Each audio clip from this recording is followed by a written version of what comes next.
As you can see in blue, for the last 11 or so months, my salary has stayed exactly the same. However, the cost of living, or inflation as measured by the Consumer Price Index shown in orange, has steadily increased over the same time period by about 6%. This means, in real terms, I'm going backwards.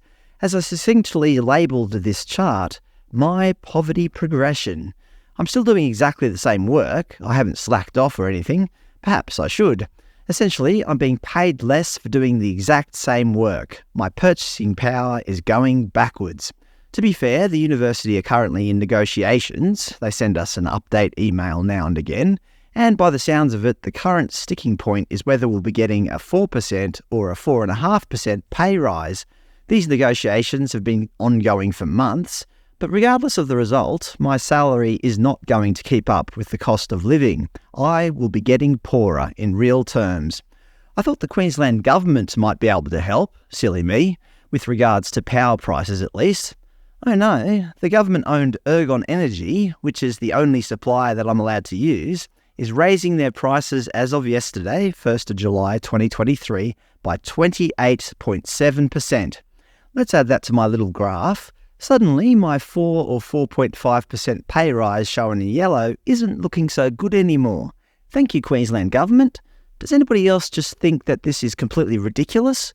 Isn't it funny? I'm pretty certain that the Labor government, whether that's Queensland or the federal government, it doesn't really matter, didn't they promise to help regular Australians with cost of living pressures?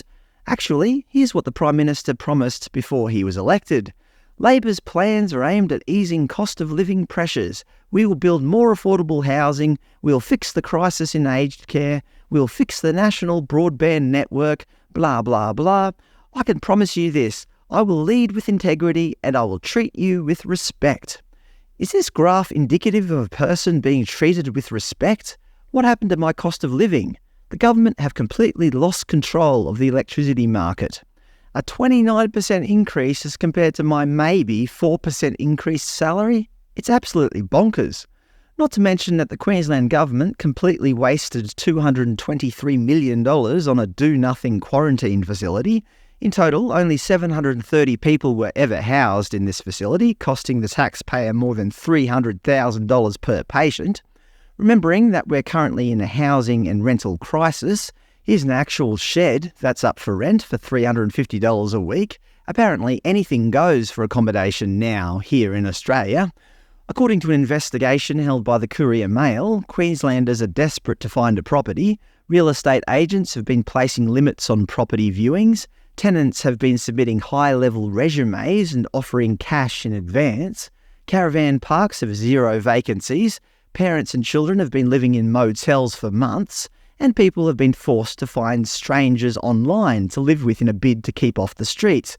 Not to mention that hotbedding has become a real thing among desperate international students, where they are actually sharing beds with complete strangers because they cannot afford to rent a room of their own due to sky-high rental prices.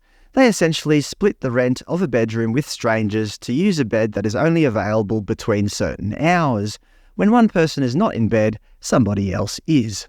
Oh, it has become a complete Hunger Games here in Australia. The Queensland Minister for Housing, Megan Scanlon, who only became the minister a couple of months ago as part of a cabinet reshuffle, said that the housing crisis is not the government's fault. Of course it isn't. It's the greedy landlords and the local councils. Obviously, the Queensland Government never do anything wrong. It's only all the good stuff that they're responsible for. All the bad stuff is somebody else's fault. Anyway, that's my poverty graph. Luckily, I own my own little flat. But what about all those people struggling to pay the rent or pay back their expensive mortgages? I just can't believe that the government have let this spiral out of control. It leads me to believe one of two things. Either the government absolutely hate us and want us to suffer, or they're completely incompetent. Which is it?